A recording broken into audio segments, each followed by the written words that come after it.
Good afternoon. I am honored to be here today swearing in the hometown ATL young man from Adamsville as the 61st mayor of the city of Atlanta. This young man, I finally met someone who loves Atlanta, Mayor Bottoms, as much as I do, and it shows in all that you say and do. It is not your environment, it is you, the quality of your mind, the integrity of your soul, and the determination of your will that will decide your future and shape your life. That is from Benjamin Elijah Mays. And no fitting words can be more appropriate here today, because we know that as the next mayor of the city of Atlanta, more is going to be required of public officials than slogans, handshakes, and press releases. We must hold ourselves strictly accountable. We must provide the people with a vision from the future. And that quote is from one of my sheroes, Barbara Jordan. And so on today, Mayor-elect Andre Dickens, it is my honor that I will ask you if you would raise your right hand, repeat after me. I, Andre Dickens. I, Andre Dickens. Do solemnly swear. Do solemnly swear. Or affirm. That I will faithfully. Discharge the duties of mayor. Discharge the duties of mayor. Of the city of Atlanta. Of the city of Atlanta. I will not knowingly permit. I will not knowingly permit. My vote to be influenced. My vote to be influenced. By fear. By fear. Favor. Or affection. Or reward. And in all things pertaining to my office. I will be governed by the public good. And the interests of the city of Atlanta.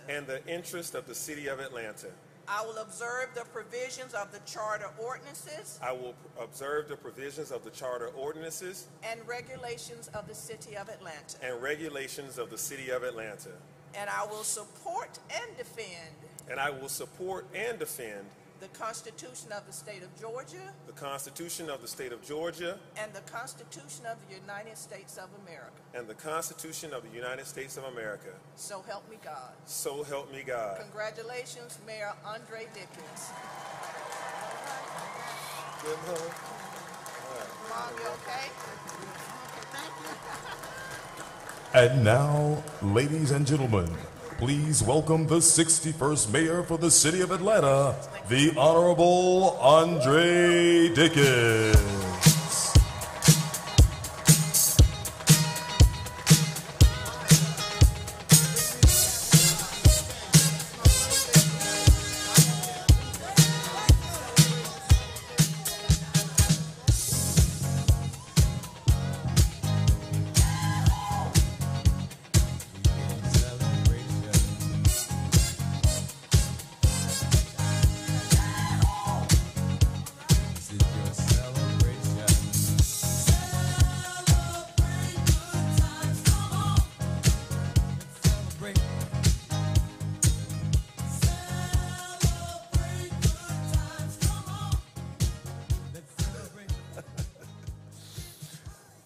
Good afternoon, Atlanta.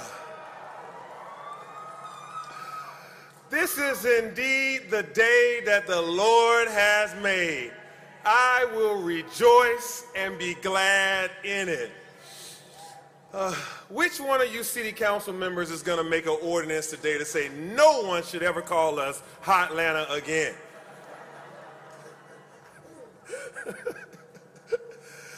I want to first thank Georgia Tech, my alma mater, and President Angel Cabrera for allowing us to have this ceremony here today at Bobby Dodd Stadium. It really means a lot to me to be back in this arena to receive this honor on this campus. I want to congratulate all of the members of the Atlanta City Council and our City Council President one more time. I want to congratulate you on stepping up and making this big commitment to continue to serve the people of Atlanta. I know the work of the City Council as a former council member, and the people are counting on you to continue to passionately represent them for the next 4 years. Again, congratulations, and I look forward to working with each and every last one of you. Congratulations to the judges who were sworn in today, and I thank you for your service and for you to continue to serve the city of Atlanta well and maintain the sanctity of our justice system. Thank you to all of the other current and former elected officials here. I see in the stands here Mayor Reed. I also see Senator Warnock, Nakima Williams, Representative McBath, and so many others that are here, state representatives and current members of our legislative bodies. Thank you all for being here. You represent the cities, the state, the metro area, and this nation.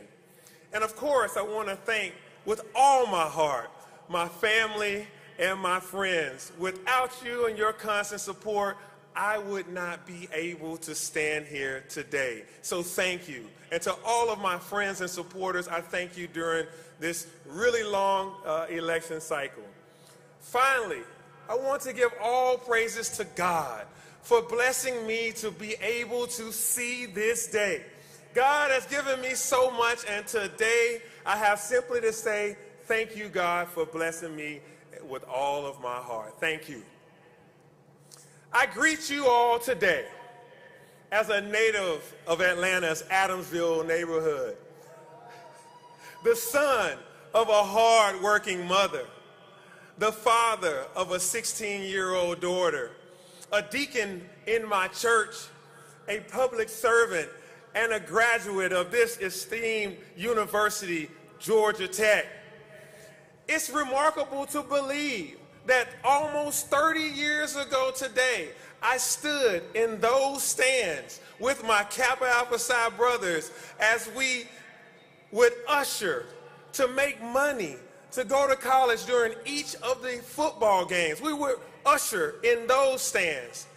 And so I stand here before you today to usher in a new day in the city of Atlanta. I greet you in the spirit of my predecessors, Ivan Allen, another Georgia Tech graduate, who is the namesake of Georgia Tech's College of Liberal Arts, who boldly testified in favor of the 1964 Civil Rights Act during a turbulent time in our country. I greet you in the spirit of Maynard Jackson, who became the first black mayor of the city of Atlanta. And he built the busiest airport in the world and created the Minority and Women Business Enterprise Program that has been implemented all over the world. I greet you in the name of Ambassador and Mayor Andrew Young, who brought us the Olympic Games and whose vision of turning Atlanta into an international city has placed us on the global map. I greet you in the name of Shirley Franklin, one of my strongest supporters, the first woman to be mayor of Atlanta, and who had the temerity and the courage to restore the public trust in government and tackle the neglected issues of improving our infrastructure and creating new and vibrant institutions such as the Atlanta Beltline. I believe, as they believe, that together there is nothing that we can't accomplish, starting with redeeming the soul of Atlanta. Our true opponents are not some political competitor or some neighbor that we disagree with. No, our opponents are poverty, fear, inequality, violence, hopelessness, and homelessness. Each mayor had their burden, and mine is to bring us together to form a safe, clean, thriving city and to restore our sense of community. I also want to recognize the positive contributions of other mayors that came before me. William B. Hartsfield, who had the vision of the great airport that for the last 50 years has become the economic engine of the Southeast. Sam Massell, who ushered in MARTA and who has been a business leader in Buckhead for several decades. Bill Campbell, who was the first city councilman in the modern era to become mayor and who presided over the Centennial Olympic Games. Kasim Reed, who oversaw the building of the Mercedes-Benz Stadium and Tyler Perry Studios. And of course, my friend, Keisha Lance Bottoms, our outgoing mayor, who has had the wherewithal to steer us through the COVID-19 pandemic and defended us against a cybersecurity attack. This is an awesome list of public servants that have come before me. And so it is, with an immense amount of reflection, an immense amount of humility and honor, I hold out my hand to receive this precious baton of responsibility from these leaders. I accept this responsibility of uplifting the soul of the city of Atlanta. None of my predecessors accomplished these things by themselves, and neither can I. I want to thank Atlantans from all over the city in every neighborhood, of every race and ethnicity, of every faith, of every gender and sexual orientation, of every political background. And I want to tell you that this mayor, this city council, these judges, we see you. We are here to serve you.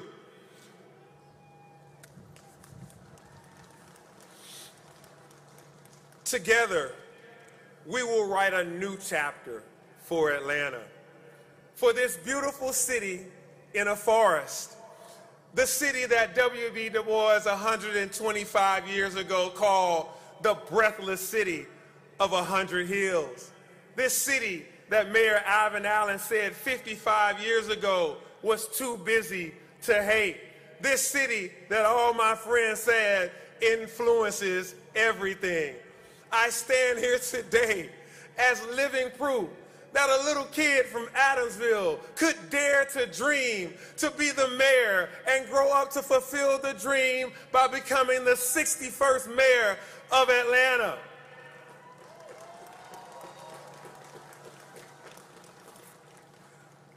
My visions for Atlanta are filled with optimism. Oh, Atlanta, I'm a positive person. I always see the good in a situation when others may see the bad. I'm strong in my faith, and I truly believe that together we can conquer insurmountable odds and huge challenges. And you have my full commitment that I will work hard each and every day, from can't see morning to can't see evening, to ensure that this city is safe, is clean, and equitable for all of its citizens. First of all, as your mayor and with your help, I want to make sure that our city is safe from Bankhead to Buckhead. I want to see our city be a place where little kids can play outside without being afraid of getting shot by a random bullet, where women can stop at a gas station and pump a few gallons of gas without fear of physical intimidation, where elderly can feel empowered to come outside of their homes and can enjoy a walk in the park on a sunny day. As such, the first 100 days of my administration will be laser focused on reducing crime, with a particular emphasis on balancing our safety and justice. We will beat back the scourge of crime through my 4-step Safe Streets Atlanta plan. We will hire 250 police officers in 2022. And starting this quarter, we will train all new and existing officers in conflict resolution, de-escalation tactics, and community policing. And I will direct my police chief to remind our police officers that they are here to serve and protect. We will also focus on other technologies like additional street lights, cameras, and shot spotter technology. We will add 10,000 street lights in every quadrant of this city to see an Atlanta that is lit up like a Christmas tree from the airport to Phipps Plaza. We will professionalize, stabilize, and enhance the technology within our 911 operations because an emergency is just the wrong time to be put on hold. But we know that this crime does not happen in a vacuum. We must attack the root causes of crime, and that's why there needs to be a balance between safety and justice. I will begin to hire and deploy specialists to address such things as mental health challenges and homelessness so that our officers can really focus on preventing violent crime. It is important to note that 60% of the crime that happens because of young folks between the ages of 13 and 24. So we will partner with the Atlanta public school system and with the faith community and with the community organizations across this region to expand and enhance our recreation, our job training, and our apprenticeship programs aimed specifically at our youth. It's going to take all of the community to chip in, and we must be diligent and committed in our efforts to make Atlanta a place where we can all feel safe again and where hope is yet alive. Next, I'm going to ensure that we have a clean and honest and efficient city government where roads, sidewalks, our sewers, and our park equipment are maintained, where green space is abundant, and families, residents, and visitors can work, live, and play in peace. A city where people are engaged and excited about participating in their communities. We will give additional resources to keep Atlanta beautiful, along with the Department of Public Works, to launch Operation Clean Sweep, starting later this month, to clean up our city.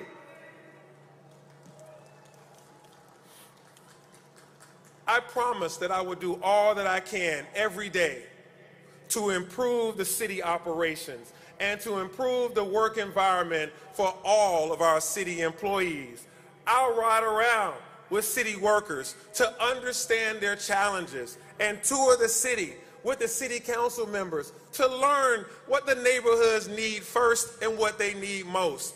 We depend on city workers, and city workers depend on us. I will be asking our employees to follow my lead and redouble their efforts to treat all residents like the most valuable customers that they are. Atlanta, you should expect a clean and well-run city. In case you haven't heard, Atlanta is growing, but not everyone has been able to take part in this growth, and that's why we need to focus on economic inclusion. I want to see our city live up to its promises of equity.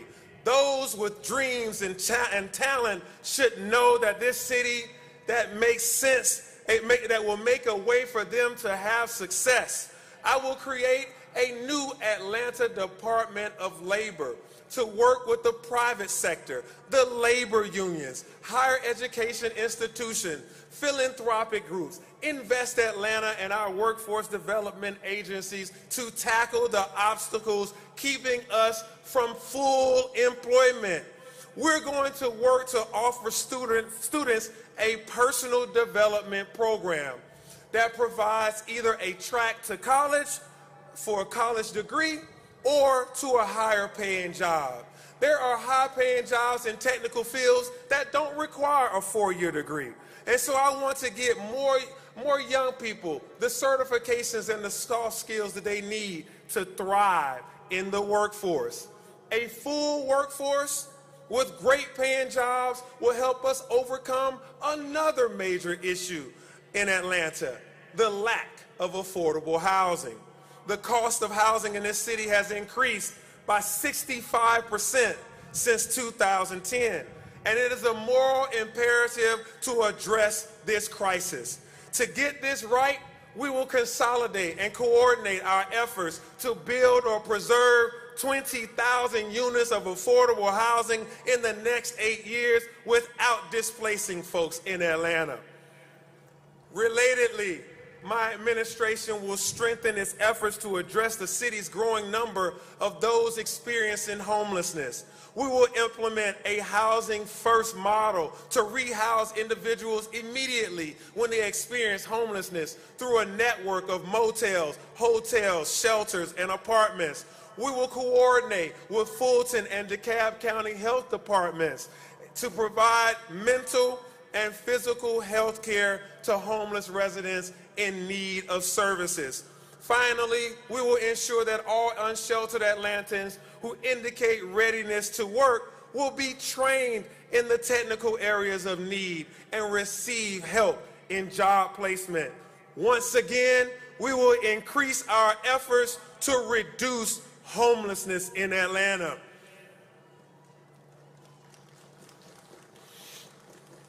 Additionally, we will create a more equitable transportation network in our city.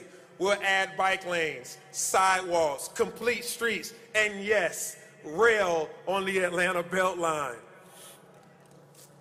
Atlanta is known as a place for diversity and inclusion, and nowhere else in this country can you find so many strong, competent, experienced, diverse leaders who are ready, willing, and able to do good business. That's why big companies like Microsoft, Apple, Google, Amazon, and Facebook are making their way here from the West Coast.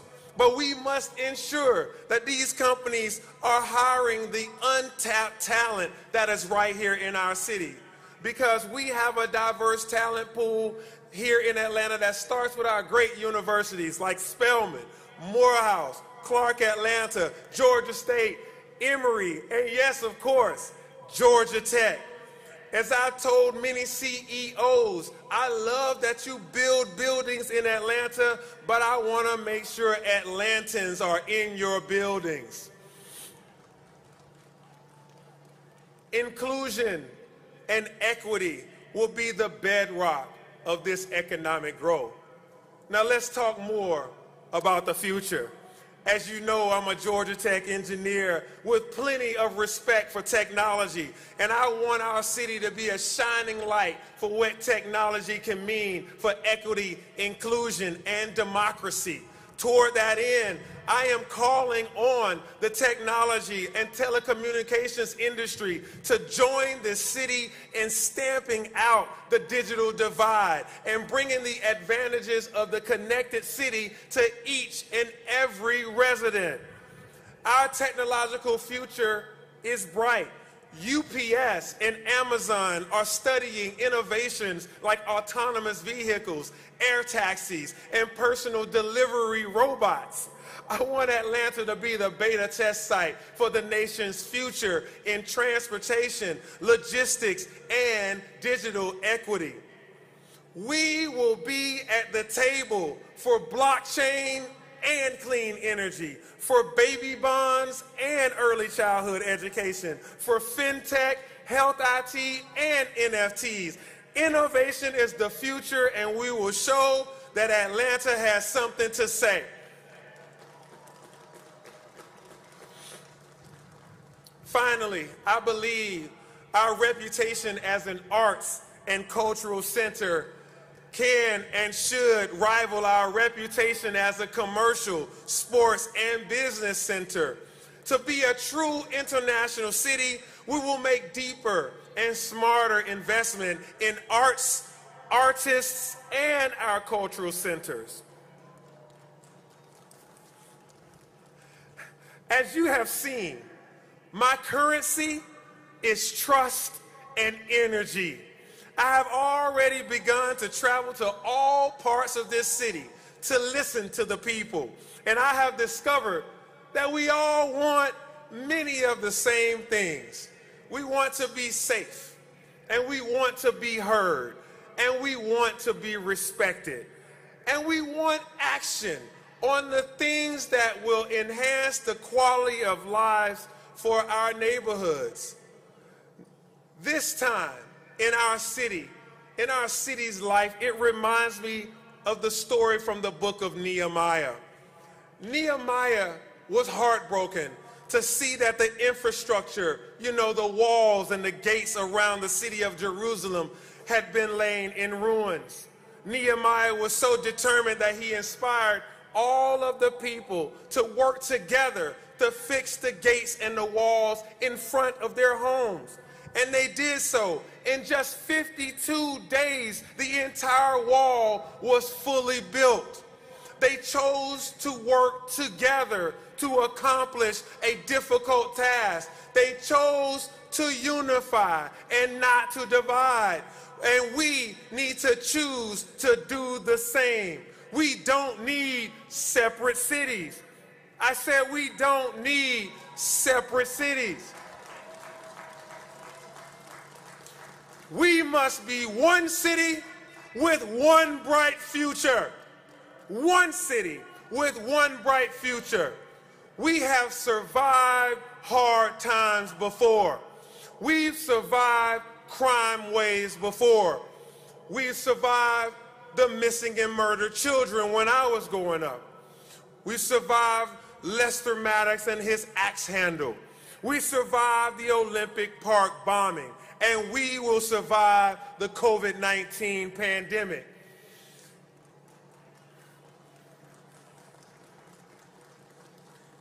And as great as our city's past has been, our future will be even greater. We are a city with great neighborhoods, great people, and great institutions. From the C.T. Martin Recreation Center to the Grant Park Farmers Market. From the Peachtree Hills to the rolling hills of Cascade Heights. From Little Five Points to Summer Hill. From Inman Park to Collier Heights. We are a city of perseverance, of hope, of love and passion. And we are determined to show the world and to even show ourselves what a great and caring and collaborative city we can be.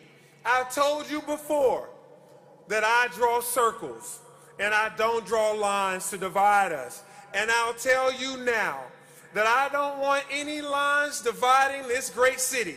We need to believe in the power of drawing circles and coming together to move Atlanta, and I mean move all of Atlanta, to a brighter future. Let's come together, let's stay together, and let's meet these challenges together. God bless you all, and God bless Atlanta, Georgia.